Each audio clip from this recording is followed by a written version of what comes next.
Welcome to GDC 2020. Today we're going to talk about Hear Me, Feel Me, Let Me Play, lessons from Unscramble the Oracle, a Bose AR audio first AR game. Today's experience will be best with headphones. We're talking about, unfortunately, I can't give you a set of these, head tracking set of wonderful AR sunglasses, which is what the game was designed for. So instead, what we've done is I've actually downsampled the spatial audio, lovely spatial audio, and played it in stereo. So if you don't have one of these, hit pause, go grab a set, and put them on. Go. So if you don't have one of these, hit pause, go grab a set, and put them on, because the experience will be much better if you have headphones. So sounds good. Let's get going. So I'm Nicole Lazaro. For those of you who I haven't met, and I've run Zio Design for 27 years, and ZioPlay for a number as well. I have a degree in psychology from a place called Stanford, and I used that to measure emotions on people's faces while they play. Created the 4 Keys to Fun, which is how games and emotions come from actions that the players play. It's used by millions of developers around the world, and it is baked into the AI for The Sims and inspired IBM's Watson sentiment analysis. We used that to create the world's first iPhone game. A week after the iPhone came out, teamed up with Joe Hewitt, and we created Tilt World, which used the phone accelerometer to play. Tilt World now plants 16,000 trees in the island of Madagascar based on players' points. And now I've been recently more working in the AR and VR space. So we're going to talk about Unscramble the Oracle today, but I'm also working on a game called Follow the White Rabbit. There's where you can find me on Twitter. Looking forward to seeing you. So I wanted to start by thanking the amazing team that put Unscramble the Oracle together. We did this as part of Bose AR Game Jam, put together by Playcrafting. So David Fox did the writing and sound effects.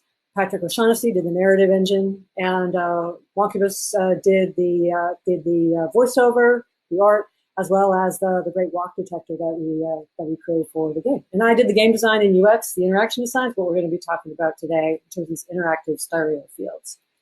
So without further ado, let's do Unscramble the Oracle. It's an audio first, choose your own adventure game you can play walking around the block.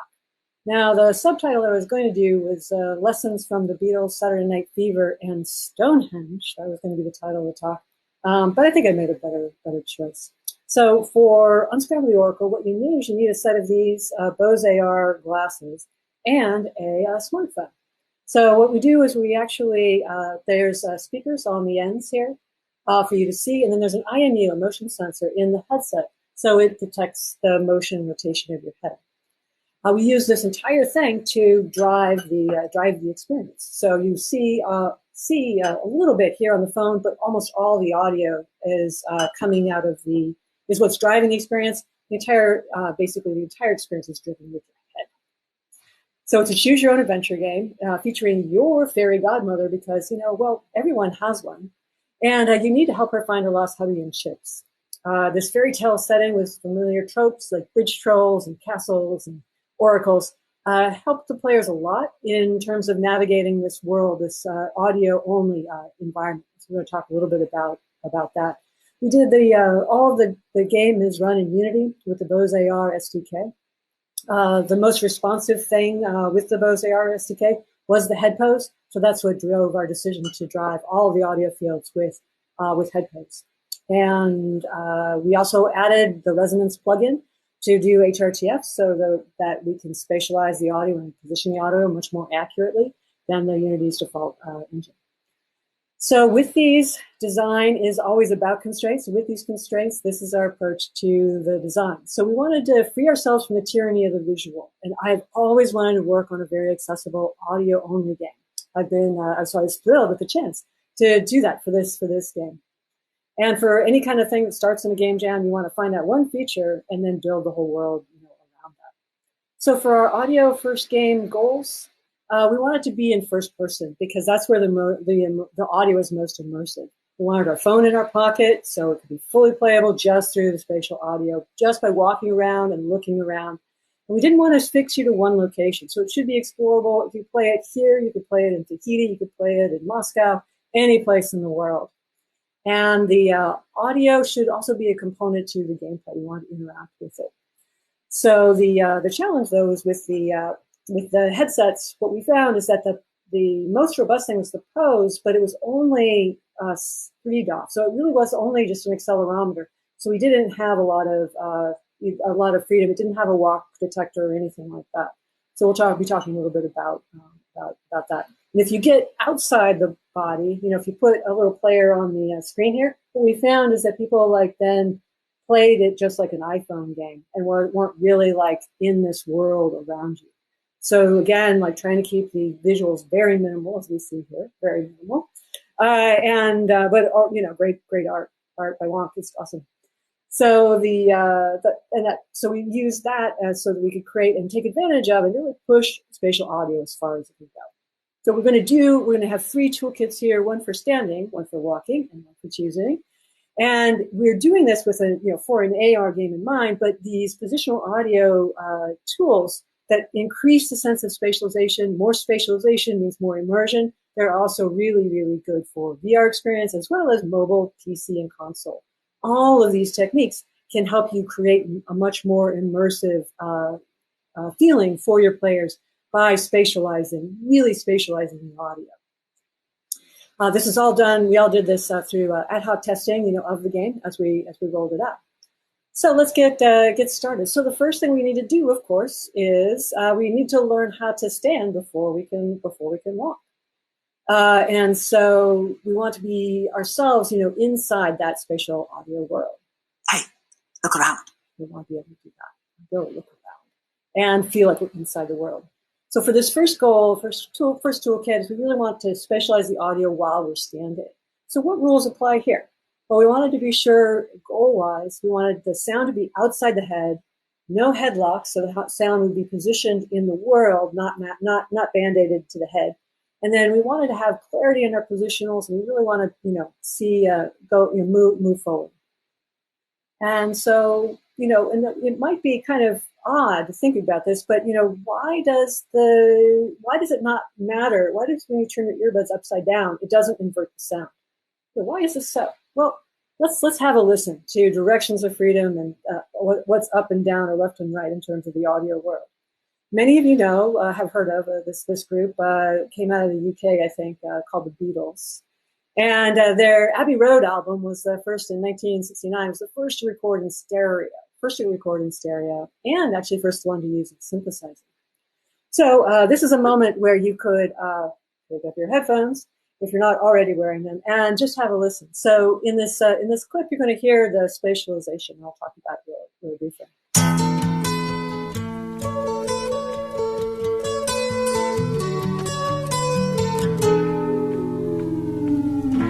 Comes the sun. So did you hear that? So George Harrison starts the guitar in your left ear while he's playing. And then we get this synthesizer arch. It goes up and pitch and down to give you that sense of a rainbow sort of shape. And then George then is now singing in your right ear.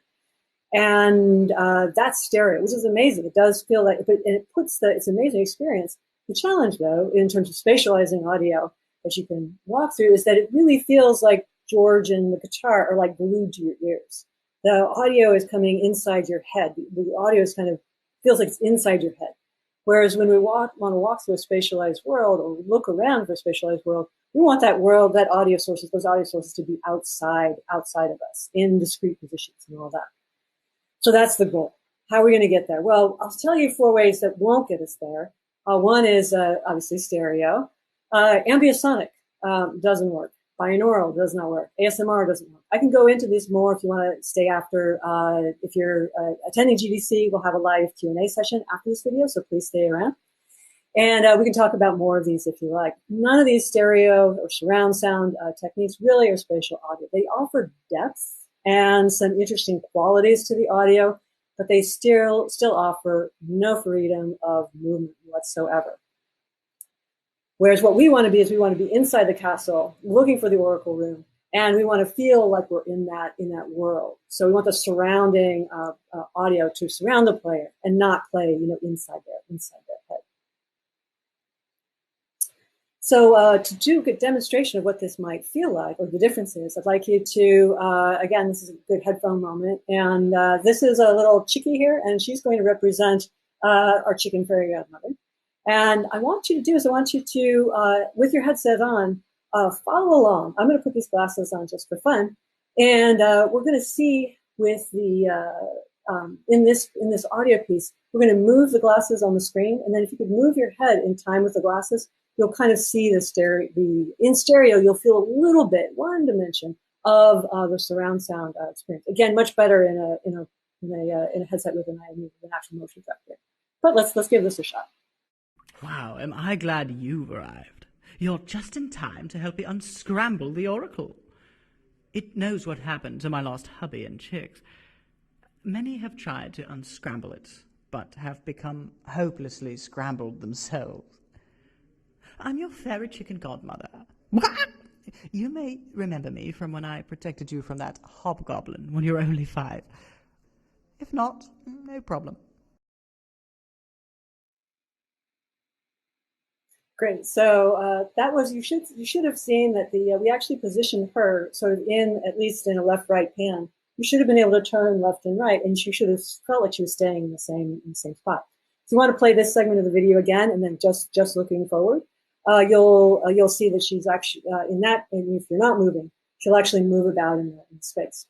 So when she's a narrator, we often will either put her on your shoulder essentially, so that she's talking to you, like right here. And or she will be flying around the world, and we'll talk a little bit more about that as we go. Okay. So 0 degrees of freedom is when the characters, so when the sounds are like right locked into your head. So like we heard with the Beatles sample with Here Comes the Sun.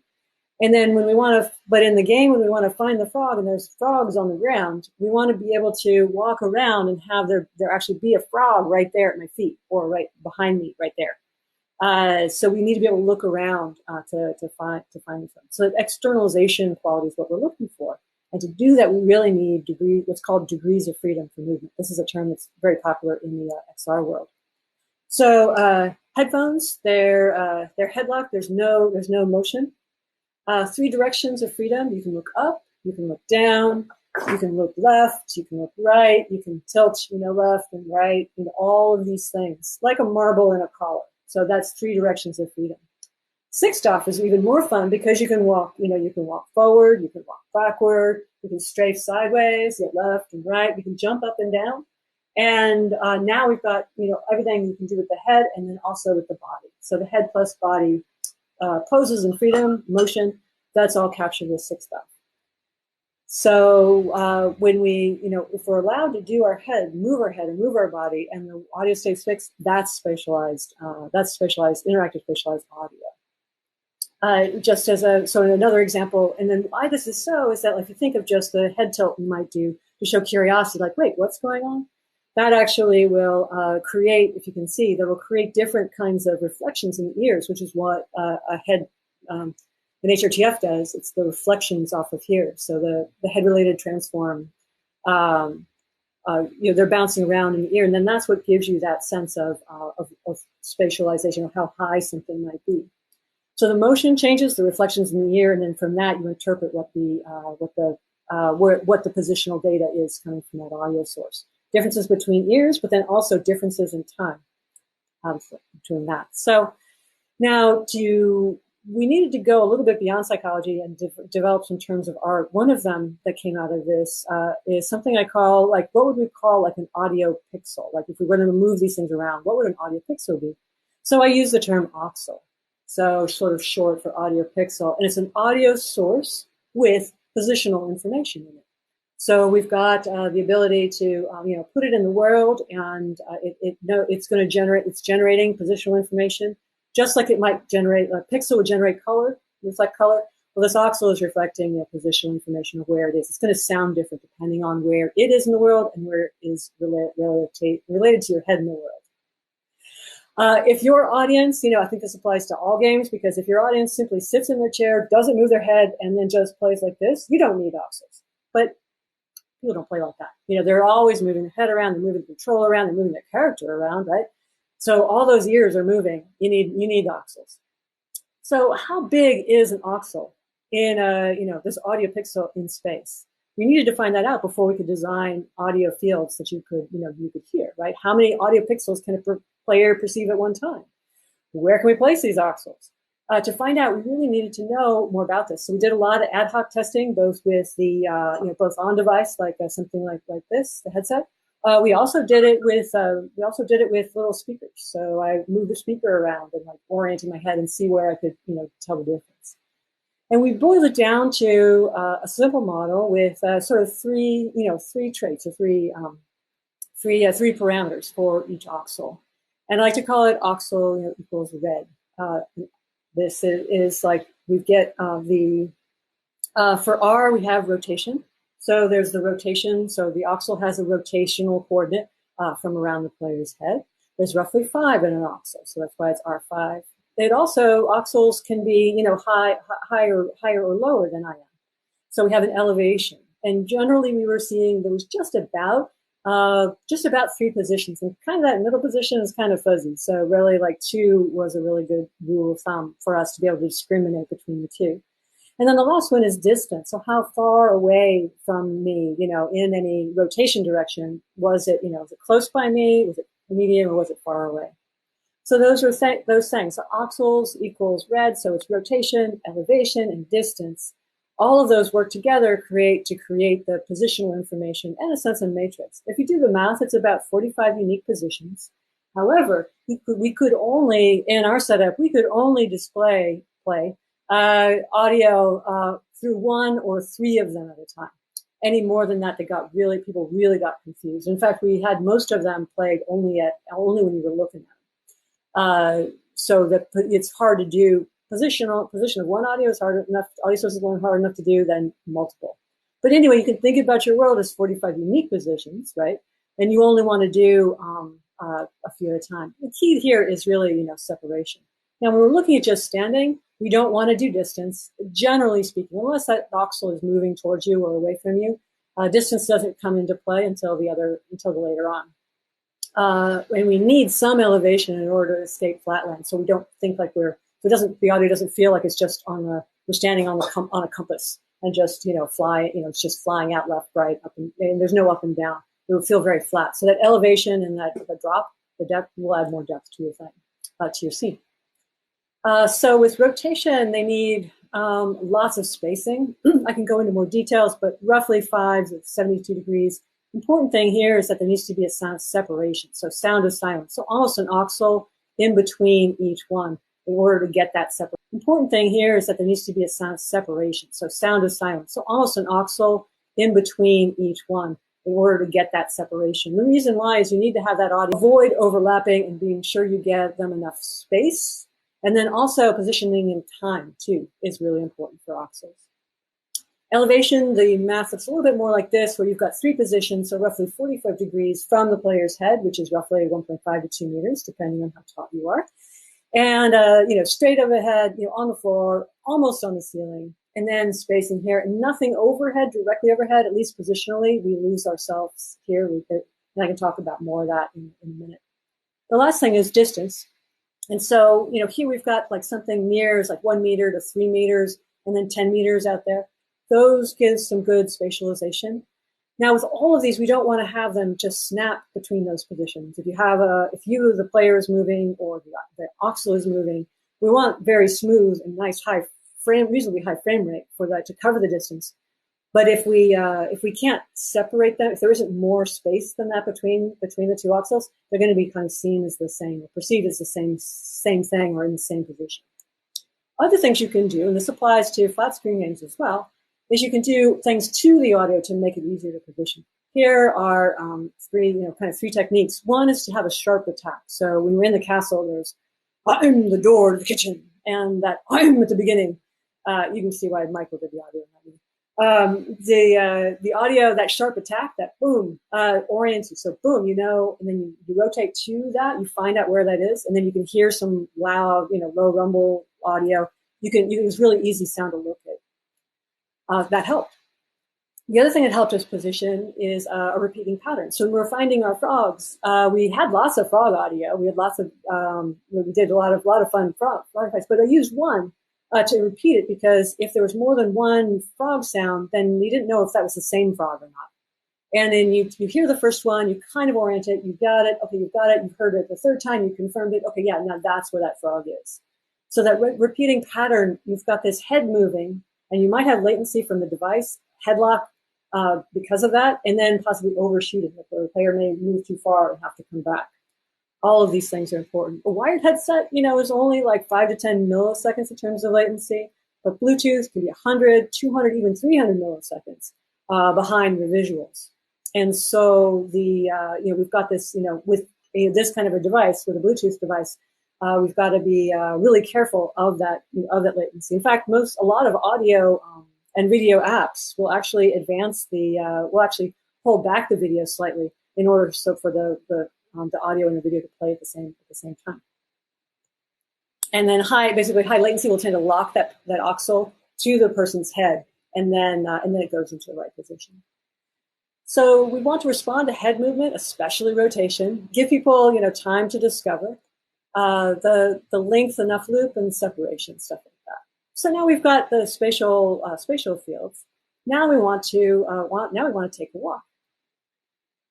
So doing something like this through the soundscape would be fairly 2D. What we were looking for more was like the opening to Saturday Night Fever, where you're walking and looking around and walking with the ground. And one of the best credit sequences, I think, would be opening credits, to really give you the vibe. So to do this, we wanted to had a few goals. We wanted to have moving forward through that space. So we wanted to do audio-only storytelling. Make sure that depth perception was good, because how far out there? We want things to come and go beyond us, right? And this emergent play of being able to walk around these objects was really, really fun. It also freed us up from this one-to-one mapping of the real world to the audio world, which we'll talk about in a bit. So the question everyone's asking is, well, how do we do it? Shall we walk together? How do we get the chicken across the road? Well, we focused mostly on the distance component of an auxel, right? The auxel's distance component. And we use this as a guide for placement of audio in the world. The metaphor, I think, that's most helpful is this idea of lampposts. So you can imagine like walking down the street and you have these audio lampposts that you're walking through. It's 3.5 DOF, so we've got forward direction only. And we're navigating this sound field. You can turn left and right, so you can hear the sounds, so that they stay fixed. And its motion relative to these audio sources creates that sense of motion. And then you're able to speed up and slow down. You want to be sure that at least one auxel apart. In our case, we had did a conversion to the bouncing up and down, or bouncing the head. Basically, the head pose changes were used to move, translated into forward motion. And you want to be sure they're one pixel apart. If you're moving very fast, you can see that you may want to turn off the spatialization or remove the auxel entirely, so that the audio doesn't overlap and just promote the important auxils in your system, in your design. And so that dynamic, that you might want to have a dynamic component to spatialized audio, and that's definitely very important for flat screen games.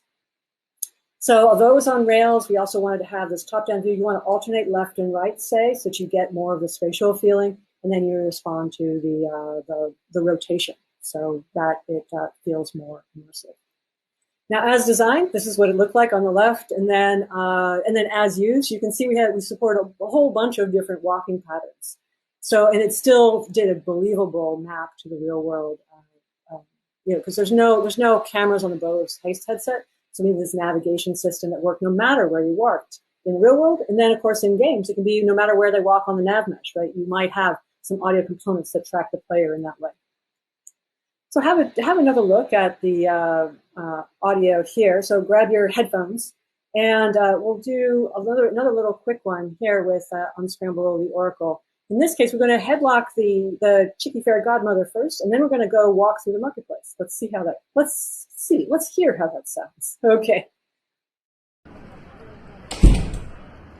Shall we walk together?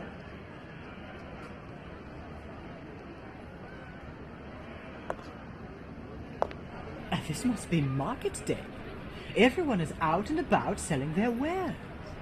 Look at all those stalls and the wonderful smells of freshly roasted root vegetables. Up ahead, at the end of the street, I see the castle. Let's go. Please, hurry. Hey, chicken, you dancing for us tonight? Oh, chicken, are you looking for the rooster? I crack myself up sometimes. Check with the oracle. So there you should have heard the audio in that. So you should have heard the audio, move from left to right as you walked, but then you had the moment where she was headlocked. Again, try it without moving her head and see if you notice the difference. So for spatializing, we want narrative audio beats. We want to group these sources side to side and take place for that slow or fast motion. But even if we're doing walking, we still don't have interaction. So that's what we should really cover next, which is all about choice. Right? There's a choice to be made here. So we need to put the choose and choose your own adventure. Now that we can use our voxels to walk through the spatial audio fields, how can we use them to create audio menus? Now, the only audio menus that I know about, at least before that we got started on this project, was, the audio menus on a phone. And while we easily could have done, Pack 1 for adventure, we wanted something more mysterious, something more, immersive. And we'll flap back here to this in a little bit. So to maximize the audio from choice, we wanted to create 4 state buttons. So you could choose between different options, and those options were really integrated into the world. Now, the problem is that, or the challenge is that the audio menus, voxels have a lot lower resolution than pixels do. You can only put a much smaller number of audio units in the world. You can put in 100 buttons, you can't do that with voxels. And then the brain requires their short-term memory buffers are required to grab onto that audio and to understand it. And it's hard to refresh audio information. You have to turn away. We have to replay it from the start in order to get the information to go again. You can only experience one audio at a time, one piece of audio at a time. All that is a lot slower than like the saccade of an eye, which can zip about. It's the fastest motion we have in the body. And then we have to mentally map the audio source with an object, an event, or narrative beat, that sort of thing. And that's all taking up more brain power. So there definitely is a lot more going on when we're trying to create audio menus, at least the way we chose it, or we chose to use it. Now, all that said, but then things get even worse. In spatial audio, there's actually this big dead zone, and it happens to be right in front of the player and right behind the player, like this whole thing, this zone of silence that has no positional information. You can hear sounds in them, but the lack of information, there's lack of position is what it says. Now you can hear from what's ahead or what's behind you for sure, but you can't really tell. I mean, it just, all the positional feeling goes away. And so right when you want to look at a menu, all the information's gone. You have some elevation stuff. So better HRTF may fix this. That's where we're at today. But even in the real world, we found it just with speakers, it definitely goes away. So we needed to really simplify our interaction. So we wanted just a choose mechanic, a walk mechanic, a listen, and a dance mechanic. We can go into some of those other if you wanted to follow up in the Q&A or contact me afterwards. We're going to go with audio menus now because they have the most generalizable findings for any of your games. So if we want to choose 3 paths, we could tap on the icons for the 3 paths, but then there wouldn't be the phone in the pocket and an audio menu. So we need 4 state buttons. So something that says, I'm a button. A highlight, but a highlight a glowing highlight, fine for visuals. Constant audio is super annoying. So we want an unhighlight and an activated. So we've got this beat cursor that we're using you double tap the headset to make a choice. Our plan B were these items here. We, did it. We had those in our back pocket just in case. We really wanted to try if we could do it with visuals. So in the Voxel world, the menus are going to focus mostly on the rotation element and the elevation element, not as much on distance. We decided to go back to 3DOF because what players would do is they would just like walk right out of the menu, and they would never even hear things. So we decided to keep the menu around them while they continue to walk forward in some cases. The best way to space these menus is we've created these silos, these pillars in a sense, where you had the low pitched frog, because low pitched audio sounds lower in the world. High pitched chicken flapping on top is that highlight. That's our highlight. And an empty audio position made the button the full column. But that empty audio position allowed you to separate those two, which is super important. And then you double tap, as I said, to choose. So animation looks something like this. So with the audio menus, it sort of feels like Stonehenge, where you're finding the frog. You go from one pillar to the next pillar to the next pillar. And you get the audio flapping and the frog together were enough to allow people to localize. Just having one wasn't quite enough. We needed both. Good job catching me. Could you let me go, please? Maybe.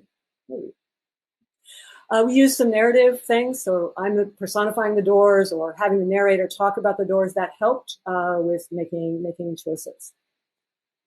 So basically, we're going to wrap up a bit. Is 4 to 5 voxels horizontally spaced was much better than vertically spaced. So there's much more resolution horizontally than vertically. You want to beware the dead zone, right in front and behind. Now we had the last step of this talk is that we sort of have opportunity knocking on our door, literally. Because we can stand and walk and choose with the spatial audio, right? But we've got to now make a big change for hopefully for the better for the game, for sure. Unfortunately, alas, our Beaux-Arts is RIP, and we got to move everything now from the head. We've got to now move everything back into the phone. So we're going to have detailed tracking, with more detailed tracking in the phone, which is great because there's a lot more we can use, a lot more hardware in here. And then because it's in the hand, we can now use haptics, which is amazing. I really like haptics. So we can enhance this experience. So imagine now we can actually use haptics in that dead zone to look at menus. We can feel them as textures as you go. So we can respond more with by moving everything into the phone. It's going to be a much more natural experience. And then we can also create these audio textures or these haptic textures so that we can feel buttons as well as hear them with surface textures for audio. Now, there's no PBR for haptics, but they really should be. They really should be. And we give haptic clues to provide the spatial orientation and spatial information. So the spatial haptics, they will amplify the audio interaction and position. We can use them for button states, and we can use them for the feeling of moving your phone through water or through the forest branches hitting it. All kinds of fun stuff will be happening more so now that we've got it on the phone. We've been working with Mirai, they're one of our clients, and they've got this great technology for this really detailed surface textures and directional force, all in the haptics, which is really lovely to work with. So wrapping up, audio goals, we want to, now to hold it in our hand. We want to track the player's phone and not their head, and don't make that confusing. So you have to figure that out user experience-wise. It's all going to be tracked by the hand, or by what's in your hand. And we'll create these haptic signatures that will allow us to use the audio more, or use the thing more. So for wrapping up, we can stand and walk with these spatial audio pixels, voxels. And with this change comes opportunity. So we can stand, we can walk, we can choose, and now we can hold in haptics, use haptics. With mobile and console games, pay attention to the motion of the controller or the phone in the hand as well as the player camera. And we can create much more accessible experiences just by using these kind of haptics and then spatial audio techniques. We want to be sure our audios are, we have our spatial audio is taking advantage of all 3 dimensions for spatial audio, as well as the spacing. So voxels really need spacing and time for players to recognize and process the positional information as they go. So we're going to overall, respond to head pose and movement to keep things spatial, keep it outside the body. We want them spaced at least an voxel apart, and contrast these audio patterns to spatialize as well. And then using narrative cues, we found was really a great aid in terms of short-term memory, making the choice points much more interesting because there was something more to hook onto with the player's head and remember. So I wanted to thank again the team, David and Patrick and Mark. We've got a lot of really fun challenges ahead of us. And if you wanted to find out more, so sadly, of course, we had to pull the Beaux-Arts app 2 weeks ago. So we have to, if you want to sign up here, you can sign up, and we will put you on our list to let you know when it comes out. So thank you very much. Really appreciated your time today, and follow up with me in the Q&A. We're looking forward to it. All right, take care.